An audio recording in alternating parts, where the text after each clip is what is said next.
What is the big six? How do we do it? Take it from here. Absolutely. Well, thank you for the opportunity here. I can tell you that the big six can change your life. It can, and it has. I get messages every single day from all over the world from people, and it still just it hits me in the heart sometimes about how they share with me how much it helped them, how they couldn't believe that it was so simple, and how it worked so well because it was so easy to do, which now you know why. I just gave you an hour and a half reason why. Yeah, So when I exactly. show you when you're rubbing and slapping, or I'll give you different options, it looks like you're not doing much. Wrong. Like you're doing a ton, especially when you do it in the particular order that I'm going to show you. So the big six are the six primary places where you have the largest gathering of the lymph node body toilets, and they get stuck a lot. And that's where the backflow happens, the toilets backflow. And it just so happens they're situated around the primary joints of your body that are supposed to move the most. Operative word is supposed, and the other one is move. Now, what did we say before of what moves lymph? Movement. So when you don't move these joints, lymph gets stagnant. That's why people sitting all day long have an issue. And that's a big problem. Yeah. Right? So we're going to clear these six areas. And the reason I call them big is because it's a big deal, man, to do this thing. Um, but in order to understand why it's done in this order, I'm going to get a little geeky. Please. I'm going to cover a little bit of the physics of fluid flow. And a lot of people going, oh, seriously? No, this is awesome. No, Okay. yeah, no, it's essential Because and it's I easy to, study this stuff of how fluids move because I need to understand that stuff with the human body. yeah, yeah. No, you And there's explain a it really lot of well. there's a You do. lot of thank you. There's a Yeah. lot of different principles of how fluids move. Okay. Yeah. But the one I'm going to pay attention to here, all right, is based on hydraulics, or what they call hydrodynamics. That's the properties of fluid flow. And they're just really cool words. When you're speaking about the lymphatics and the veins, which are the primary waste fluid management systems of the body, they go like this. High pressure wants to flow towards where low pressure is. High pressure automatically wants to go to where low pressure is because that just makes sense. It's easy to do that. The easiest way to envision that is to look at man-made water dams. You have all the water on one side, that's a lot of pressure. But if you open up the door of the dam, where's the water just go? Yeah. What happens when you close the door? It can't get there even though it wants to. That's my point. Right? All you need to know, you can figure anything out in lymphatics when I tell you this one thing. The lowest pressure in your body for vein flow and lymph flow, that's the main drain at the street. That's where everything wants to go, is going to be spot number one. That's the collarbone, both sides, above and below, the whole thing, right? Every single piece of your body wants to drain to that spot. Your feet, your hands, your brain, your back, you name it, your liver, it's all trying to go there. 80% of it wants to go to the left side of the collarbone. The other 20, 75, 20, somewhere in that ballpark, goes to the right side. The point is they want to go to both. So if that's the lowest pressure, let's think logically for a moment before I give you the answer. Where do you think the highest pressure would be in relationship to the collarbone? Probably the furthest distance away. So what on the body is furthest away from the collarbone? The feet. The feet. That's why people get a lot of swelling in the feet, and plus you have gravity. Right. So not only is it really far away, it's got to fight this relentless thing called gravity that just never stops. Okay. And the hands too, right? Oh, yeah. Yeah. What about above the collarbone? The brain. The brain. Yeah. So the brain is trying to drain its waste down to the collarbone. So let's think about what would happen if I blocked, not completely because you'd be dead, but let's say I shut off 50% of the drain here at your collarbone. Where's all that waste going to go now that it can't get to the collarbone? Yeah. Back out Back out. Yeah. to everything else that people complain of issues with. So what you have to do is you always have to clear the collarbone first. Rule number one. Now, in my world, I clear the collarbone no matter what you have. If you come on in with a hangnail, I'm clearing your collarbone, and I'm not kidding you. Okay? It's that big. Yeah. Yeah. When you open that up, all the other numbers, 2 through 6, are going to start draining automatically. Just because that's how it works. Mm-hmm. Now, spot number 2 is on the side of the neck, up behind the angle of the jaw, below and behind the lobe of the ear, and what they call cervical 1, cervical 2, atlas and axis, the first 2 bones in the neck that sit below your skull. That's the largest lymph node in the neck on both sides. Now, 2 is trying to drain towards 1. So I'm going to massage and work 1. We'll show you how later. I just want to show you the points first. Then you automatically go to 2 and you start massaging 2 because that's going to help 2 go down even more. And then anything above 2 is going to start going down as well. If 2 is blocked, your brain's a hot mess. Yeah. No, Period. seriously. Yeah. Yeah. Okay. That's a big one. That's a huge one. Spot number 3, because we're coming to the halfway point, is at the shoulder joint. Now that makes a lot of sense here because, you're supposed to move your arms around a ton, right?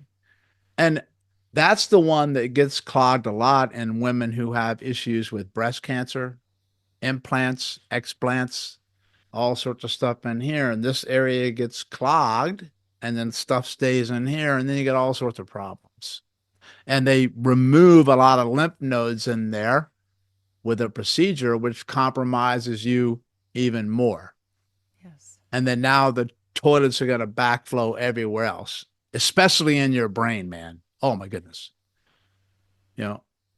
What's quite fascinating is that they found that I want to sidetrack it from, but it's called amyloid protein in the brain that's caused the inflammation. One of the largest spots that they find it is the axillary lymph nodes. Wow. Wow. So what happens if your axillary lymph, that's called axillary, doesn't drain? Goes back Well, it's out. going to stay up in the brain. Yeah. Okay. So when you have poor posture and you're rounded forward and you're sitting and you're slumping and your pecs are really tight, you clamp down on your nodes. So that'll be 3. Number 4 is going to be the entire abdomen, the whole thing, from belly button up, the whole sucker. Right? 5 is the crease of the groin where your pants crease when you sit. Those are called inguinal lymph nodes. And they're a hot mess on everybody. It's true. Number 6 is behind the knee joint. Behind the knee joint. And that's the one that everything from your foot has to get through. Oof. Now think about all those joints, how they sit when you sit. They're bent and they're what? Tight and trapped.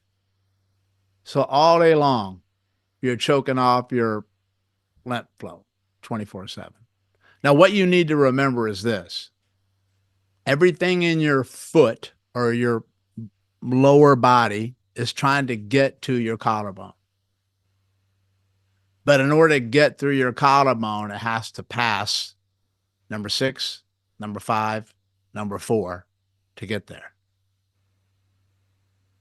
So that's why you have to clear from number 1 out. And that's also why you don't start brushing at your feet first. Yes, good Because you point. haven't cleared 6, 5, and 4 and 1. Yeah. So all I'm doing is I'm pushing muck into blocks.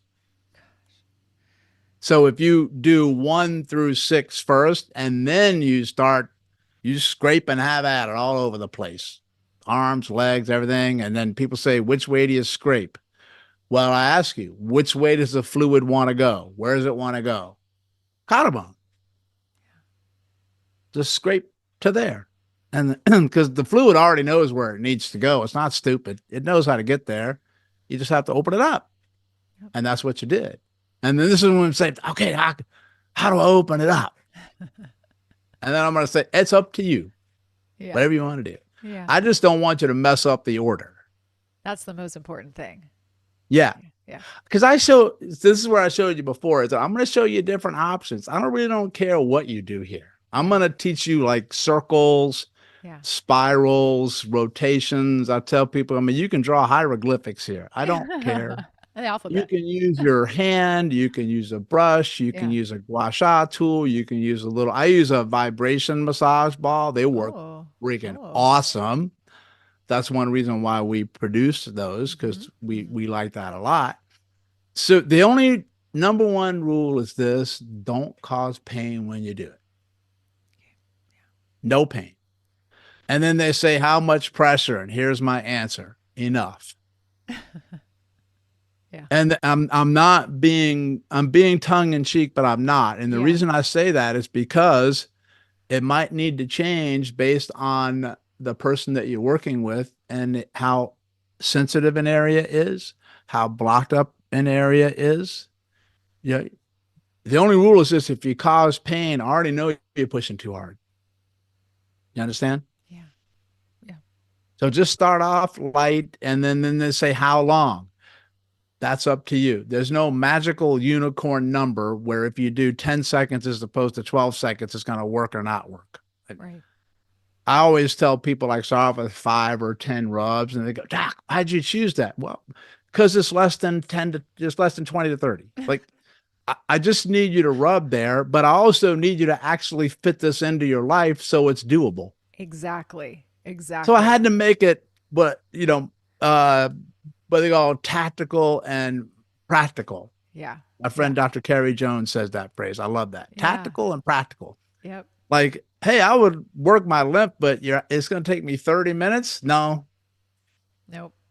Nope. So I'll when tell you you do right the lymph now. here, you can do the big 6 in 1 minute, 2 minutes flat. Oh yeah, like I say I probably get done in 90 seconds. And I'm like you. Yeah. I'm like I just don't do well with things that are complicated. Especially right now in my life, just I want to walk the other way. As soon as someone tells me it's going to take more than, 5 minutes, 10 minutes, I'm like, "No, thank you." So, Yeah, you have yeah. to. So that's one of the reasons why I evolved this too, is that it's not going to do you any good if you don't do it. And when you're really sick and tired and fatigued and lethargic, you don't have a lot of energy anyway. Exactly. So I'd rather you do it and be consistent with it. Right. And effective things don't have to be complicated either. Yeah. Yeah. Well said. Yep. Most people overcomplicate things just to make themselves more valuable. It's really simple. Okay. But simple are basics and fundamentals. That's what this is. So if you go to the collarbone, I usually just tell people, I like to start on the left side because that's where most of the lymph drains and it's the heart side, but it's okay. Whatever one you want to start, just always do both sides. Yeah.